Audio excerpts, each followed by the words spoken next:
مردی که اومد خواستگاریم به هم دست درازی کرد و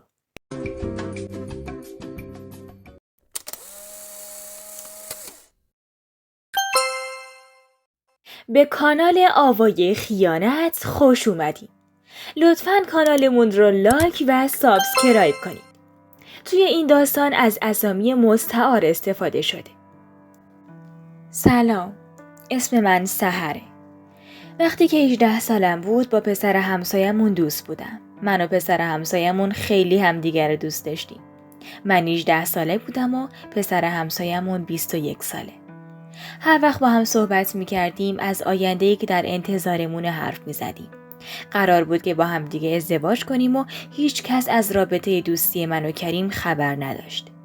تا اینکه خواهر بزرگترم متوجه رابطه من و کریم شد و به پدر و مادرم گفت.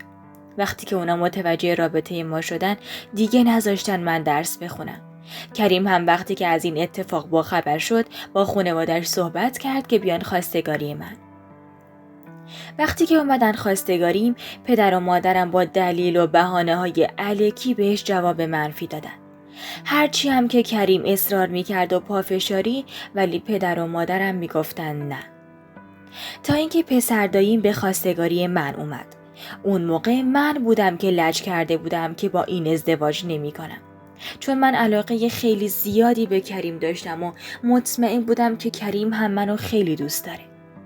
تا اینکه وقتی که پسر داییم به خواستگاری من اومد و من میگفتم نه، پدر و مادرم به پسر داییم گفته بودن که وقتی که رفتیم توی اتاق با هم دیگه صحبت کنیم اون به من دست درازی کنه. وقتی که اومدن خواستگاری و رفتیم توی اتاق من به پسر داییم گفتم که هیچ علاقه بهش ندارم و به کریم علاقه دارم. وقتی که دیدم از بیرون هیچ صدایی نمیاد فهمیدم که پدر و مادرم و بقیه از خونه رفتن. اونجا بود که پسر داییم دست و پای منو بست و به من دست درازی کرد. پدر و مادرم از این اتفاق خبر داشتن چون خودشون بهش گفته بودن. اونم وقتی که به من دست درازی کرد از خونمون رفت. فردای اون روز من از اتاق بیرون نمی اومدم. به پدر و مادرم گفته بودم که من خودمو میکشم. به خاطر همین پدر و مادرم بیشتر حواسشون به من بود که من بلای سر خودم نیارم. و همیشه مادرم میگفت که تو الان زن پسر داییتی. بعد از 2 ماه منو مجبور کردن که با اون ازدواج کنم. از همه این اتفاقها کریم بی خبر بود. من با پسر داییم ازدواج کردم و رفتم خونه دایی. بعد از اون دیگه نمی اومدم خونه مادرم اینا. 2 سال اصلا نیومده بودم خونشون. تا اینکه یه روز تصمیم گرفتم که برم خونه مادرم. وقتی که رفتم اونجا کریم رو دیدم. وقتی که کریم رو دیدم هر دوتاییمون خیلی خوشحال بودیم. من داستان این که چرا با پسر داییم ازدواج کردم رو بهش گفتم. وقتی که کریم فهمید که من چرا با اون ازدواج کردم با هم دیگه برنامه ریختیم که فرار کنیم.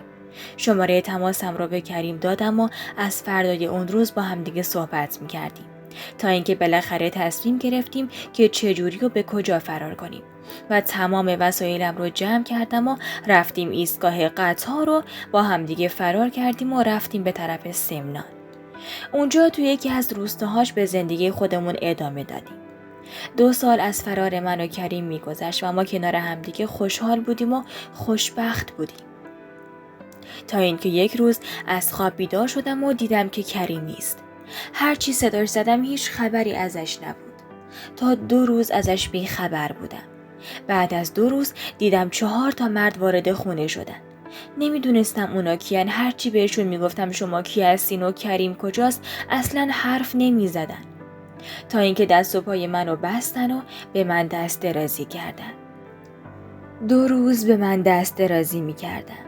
هر 4 نفرشون هم صورتاشون رو بسته بودن و من اصلا نمیدونستم کیان و نمیشناختمشون و حتی با همدیگه حرف هم نمیزدن.